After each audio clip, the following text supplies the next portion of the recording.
அன்பு நண்பர்களுக்கு டாக்டர் சர்வானந்தாவின் இனிய வணக்கங்கள். நண்பர்களே, கடந்த சில வாரங்களாக ஜென்ராலிட்டிஸ் என்ற டாப்பிக்கில் நாம் தொடர்ந்து பல கருத்துக்களை சொல்லி வருகின்றோம். ஹோமியோபதி சப்ஜெக்டை பற்றி பேசி வருகின்றோம். டாக்டர் ஹனிமேன் அவர்கள் ஹோமியோபதியை மிக சிறந்த முறையிலே மருந்துகளை மனிதர்களுக்கு கொடுத்து அவர்களுக்கு நடந்த மாறுதல்களை குறித்து எடுத்து வைத்து அதை முல்லை முள்ளால் எடுப்பது என்ற தத்துவத்தின் அடிப்படையிலே சிகிச்சையை அளித்து வந்திருக்கிறார்கள். டாக்டர் கென்ட் என்கின்ற அமெரிக்க ஆங்கில மருத்துவர் ஹோமியோபதி மேலே பற்று கொண்டு அதை மிகச்சிறந்த அளவிலே வளர்த்தெடுத்திருக்கிறார். அவர் எழுதிய ரெப்பரட்டரி புக்கில் இருந்து தான் நாம் இப்போ இந்த ஜென்ராலிட்டிஸ் அப்படிங்கிற டாபிக் எடுத்து அதை பற்றி விளக்கமாக சொல்லி வருகின்றோம்.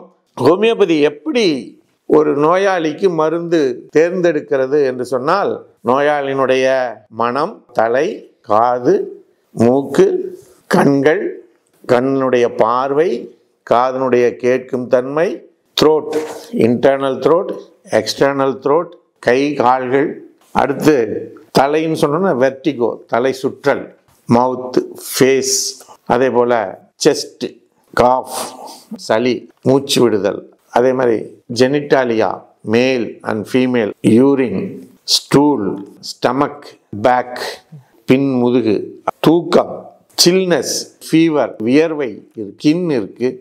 இதையெல்லாம் தாண்டி ஜென்ராலிட்டிஸ். இப்படிப்பட்ட டாபிக்ஸில் தான் இந்த எல்லா டாப்பிக்லேயும் சேராமல் சில விஷயங்கள் நடக்கும். அந்த விஷயங்களை ஜென்ராலிட்டிஸ் அப்படிங்கிறதுல டாக்டர் கென்ட் கொடுத்துருக்கிறார்கள். இவைகளை தனித்தனியாக அதில் ஏற்படக்கூடிய பிரச்சனைகளை எல்லாம் தொகுத்து அதற்குரிய நிலைகளை டாக்டர் கென்ட் அவர்கள் சொல்லியிருக்கிறார்கள். அதில் பார்க்கக்கூடியது தான் பாலிபஸ். பாலிப்ஸ்னால் என்ன? இது என்ன அப்படின்னா, வளர்ந்த அல்லது ஒரு மொட்டு போல இருக்கக்கூடிய மியூக்கஸ் மெம்பரினால் உருவான கட்டி. இந்த கட்டிக்கு பேர் தான் பாலிபஸ் அப்படின்னு பேர். இந்த பாலிபஸ் எங்கெல்லாம் நம்ம உடம்புல வருவதற்கு வாய்ப்புகள் இருக்குது அப்படின்னு பார்த்தீங்கன்னா, மூக்கு, காது, தொண்டை, வயிறு, குடல், கர்ப்பப்பை போன்ற பகுதிகளில் இந்த பாலிபஸ் அப்படிங்கிற கட்டி உருவாவதற்கு வாய்ப்புகள் இருக்குது. ஓவேரியன் சிஸ்ட்லாம் சொல்கிறாங்க இல்லைங்களா, அந்த மாதிரி தான் இந்த பாலிபஸ் இருக்கு. இது பல்வேறு பிரச்சனைகளை நமக்கு கொடுக்கும். இம்சையான இம்சை. சிலருக்கெல்லாம் பார்த்தீங்கன்னா பாலிபஸ் மூக்கு 2 பக்கமும் அடைச்சிரும். அவங்க மூக்கில் மூச்சுவிட முடியாது, வாய் வழியாக தான் மூச்சுடுவாங்க. ஸோ இப்போ இதெல்லாம் நம்ம தொடர்ச்சியாக இருக்கக்கூடியது. இப்படிப்பட்ட பிரச்சனைகள், பாலிபஸ் இருக்கக்கூடிய பிரச்சனைகளுக்கு அறுவை சிகிச்சை தான் தீர்வு அப்படிங்கிறது ஒரு பக்கம். ஆனால் அறுவை சிகிச்சையே தேவையில்லை, 100% ஹோமியோபதி மருந்துகளால் குணப்படுத்த முடியும் என்பது நம்மளுடைய வாதம். அப்படிப்பட்ட மருந்துகள் ஹோமியோபதியில் மிக சிறப்பாக செயல்பட்டு கொண்டிருக்கிறது.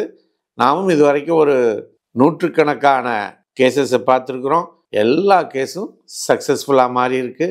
என்ன, அது டைம் எடுக்கும், புரியுதுங்களா? அந்த மாதிரி இருக்கக்கூடிய மருந்துகள் பார்த்திங்கன்னா calcarea carb, calcarea phos, conium, phosphorus, staphysagria, thuja போன்ற பல மருந்துகள் இந்த பாலிபஸை முற்றிலும் அழிப்பதற்கு, முற்றிலும் மீண்டும் வராமல் தடுப்பதற்குரிய சக்தி படைத்த மருந்துகள் இருக்குது.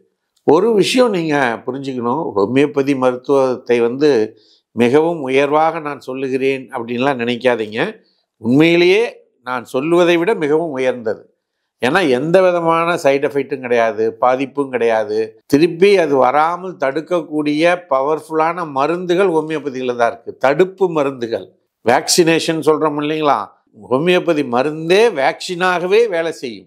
அப்படிப்பட்ட சக்தி படைத்த ஹோமியோபதி மருந்தை நாம் ஒவ்வொருவரும் பயன்படுத்த வேண்டும். அடுத்தவர்கள் பயன்படுத்துவதற்கு நாம் இது போன்ற காணொளிகளை உங்களுடைய நண்பர்கள் அனைவருக்கும் அனுப்ப வேண்டும் என்று கேட்டு இந்த சர்வம் யூடியூப் சேனலை சப்ஸ்கிரைப் செய்யுங்கள் என்று கூறி வாய்ப்புக்கு நன்றி கூறி விடைபெறுகிறோம். நன்றி, வணக்கம்.